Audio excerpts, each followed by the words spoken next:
Assalamualaikum warahmatullahi wabarakatuh. Kita berjumpa kembali dalam lanjutan mata kuliah lalu lintas pembayaran dalam dan luar negeri. Pada pertemuan sebelumnya, kita telah membahas mengenai media pembayaran dalam dan luar negeri berbasis kertas.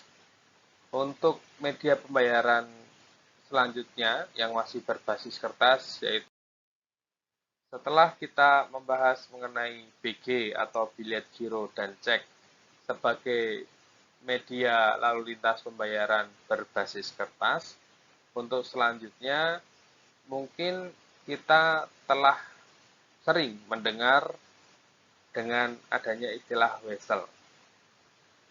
Wesel di dalam bahasa Inggris disebut Bill of Exchange, yaitu suatu perintah tak bersyarat yang ditujukan kepada pihak tertarik atau drawee atas permintaan penarik atau drawer untuk melakukan pembayaran kepada pihak ketiga atau penerima pembayaran atau beneficiary atas sejumlah dana.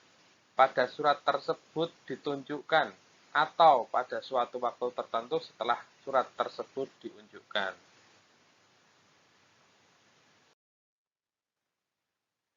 Macam-macam wesel itu terbagi menjadi dua. Yang pertama, wesel tunai atau side draft adalah wesel yang menyebabkan pembayaran pada saat wesel tersebut diunjukkan pada drawee atau bank tertarik. Jenis wesel ini banyak dipakai untuk penyelesaian transaksi letter of credit atau LC yang bersifat tunai atau side LC.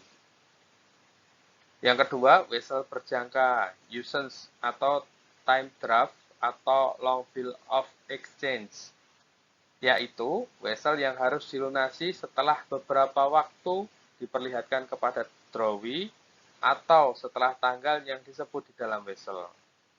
Wesel berjangka digunakan untuk penyelesaian pembayaran dalam LC berjangka atau usance LC.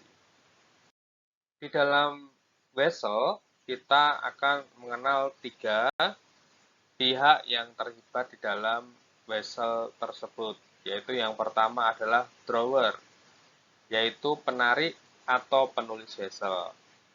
Yang kedua adalah drawee, yaitu pihak kepada siapa surat wesel tersebut ditarik. Yang ketiga, payee, yang sering juga disebut beneficiary, yaitu pihak yang menerima pembayaran yang harus dilakukan oleh drawee atas perintah drawer. Dalam transaksi surat wesel di mana tertulis to the order of ourselves atau ditulis harap dibayar kepada kami sendiri, maka pihak drawer dan pihak payee-nya adalah orang yang sama, yaitu penjual. Sedangkan untuk surat wesel yang berbentuk acceptance draft, drawee dan akseptornya adalah orang yang sama, yaitu importir. Di sini diperlihatkan wesel yang diperuntukkan untuk kepentingan LC yang di-issued oleh Bank OCBC Singapura. Jumlah penarikannya sejumlah 100.000 US dollar, kemudian untuk keperluan LC side.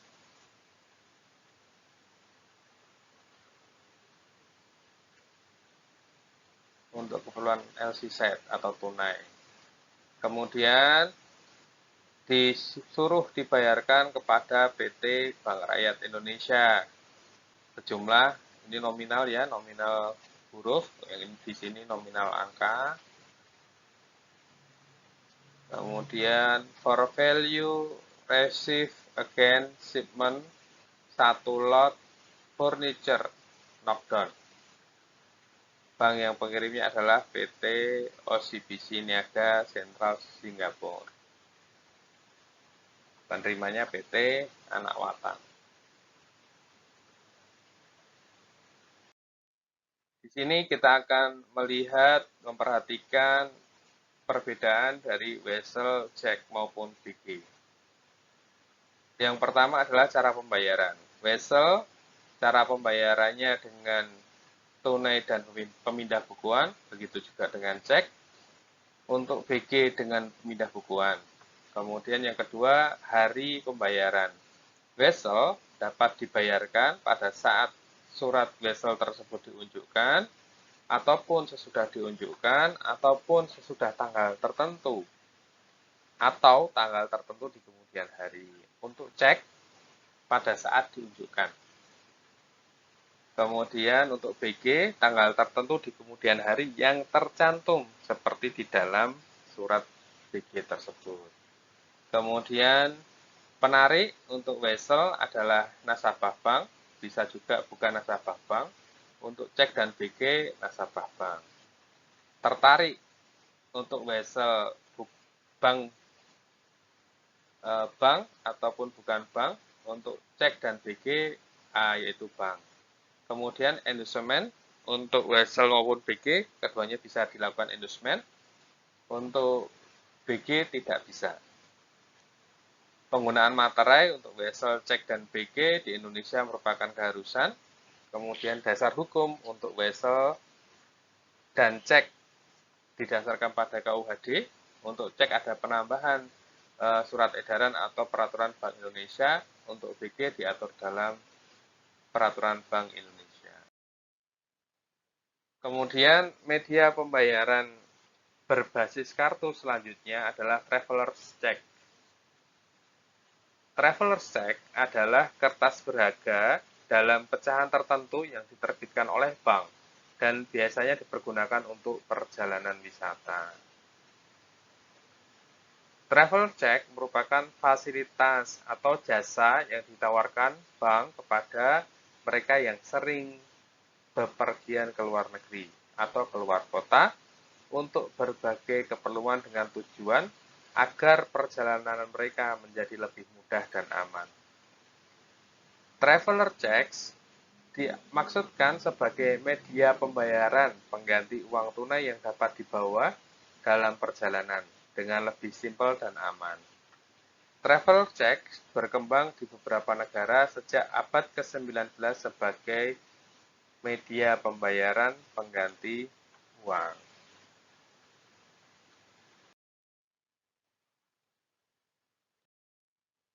Pada bagian ini, kita akan memahami mekanisme traveler check.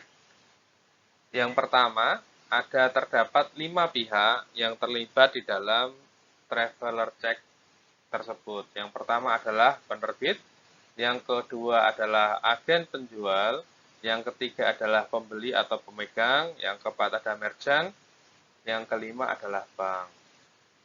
Bank penerbit atau penerbit itu menjual kepada agen penjual.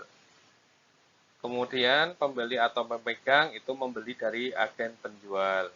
Bisa dengan mata uang yang sama atau dengan mata uang yang berbeda. Keuntungan dari agen penjual yaitu yang pertama adalah keuntungan kurs kalau mata uangnya berbeda. Kemudian komisi dari pihak penerbit dan adanya dana yang mengendap di dalam rekening titipan. Kemudian pembeli atau pemegang itu lebih aman.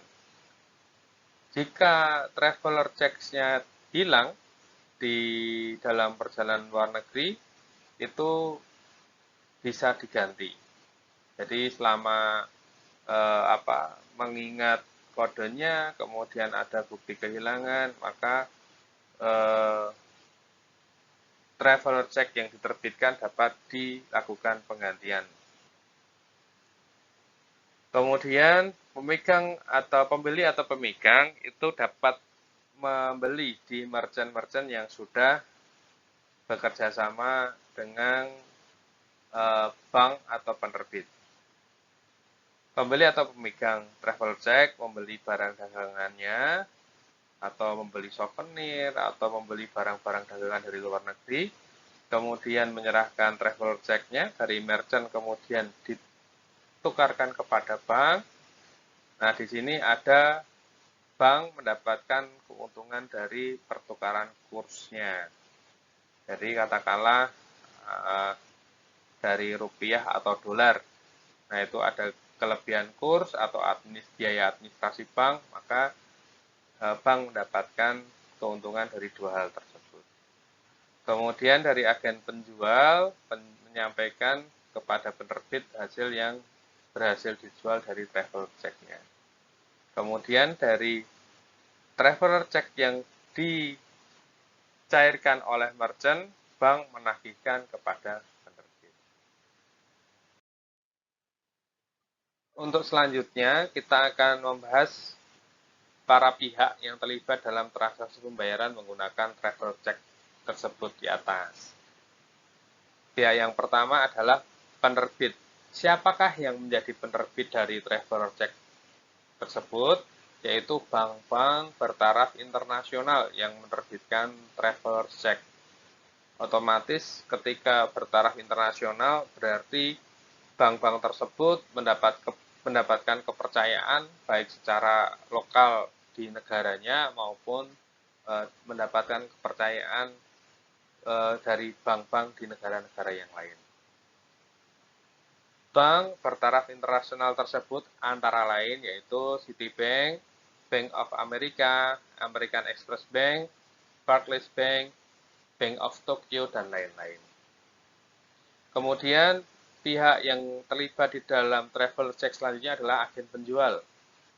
Siapa itu yang menjadi agen penjual? Yaitu bank-bank devisa atau pedagang valuta asing yang tersebar di seluruh dunia. Kemudian pembeli. Siapa itu yang membeli atau pemegang dari travel check? Yaitu perorangan yang membeli travel check. Dan biasanya dibeli pada saat akan melakukan perjalanan. Kemudian yang keempat adalah merchant. Siapakah itu merchant? Yaitu hotel, restoran, toko, biro perjalanan, rumah sakit, dan tempat-tempat transaksional yang lain yang bersedia menerima pembayaran dengan travel check. Kemudian yang kelima adalah pengumpul. Pengumpul yaitu pedagang valuta asing atau bank-bank devisa yang membeli atau mengumpulkan traveler check tersebut dari merchant. Yang keenam adalah collecting bank. Bank-bank devisa yang mengirimkan TC tersebut atau travel check tersebut kepada penerbit untuk diminta pembayaran melalui mekanisme inkasso atau collection. Pada pembahasan selanjutnya kita akan membahas mengenai pihak-pihak yang terlibat dalam transaksi pembayaran dengan menggunakan traveler's check. Para pihak tersebut yang pertama yaitu penerbit. Siapa yang dapat menjadi penerbit travel check? Yaitu bank-bank bertaraf internasional. Dalam menerbitkan travel check, tentunya bank-bank tersebut atau bank-bank bertaraf internasional tersebut telah mendapat kepercayaan dari lokal negaranya maupun dari internasional, kepercayaan dari internasional. Bank-bank bertaraf internasional tersebut antara lain Citibank, Bank of America, American Express Bank, Barclays Bank, Bank of Tokyo, dan lain-lain.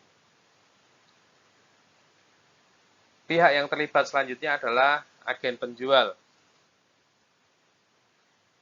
Yang menjadi agen penjual dari traveler check adalah bank-bank devisa atau pedagang valuta asing yang tersebar di seluruh dunia. Selanjutnya yaitu pembeli. Pembeli atau pemegang dari traveler's check tersebut adalah perorangan yang membeli traveler's check dan biasanya dibeli pada saat akan melakukan perjalanan baik dalam maupun luar negeri. Para pihak selanjutnya yaitu merchant. Merchant adalah pihak-pihak yang menerima pembayaran dari traveler's check. Yang pertama, bisa hotel, restoran, toko, biro perjalanan, rumah sakit, dan tempat-tempat lainnya yang menerima pembayaran dengan menggunakan traveler's check. Yang kelima, pengumpul. Pengumpul adalah pedagang valuta asing atau bank-bank devisa yang membeli atau mengumpulkan traveler check dari merchant. Yang keenam adalah collecting bank.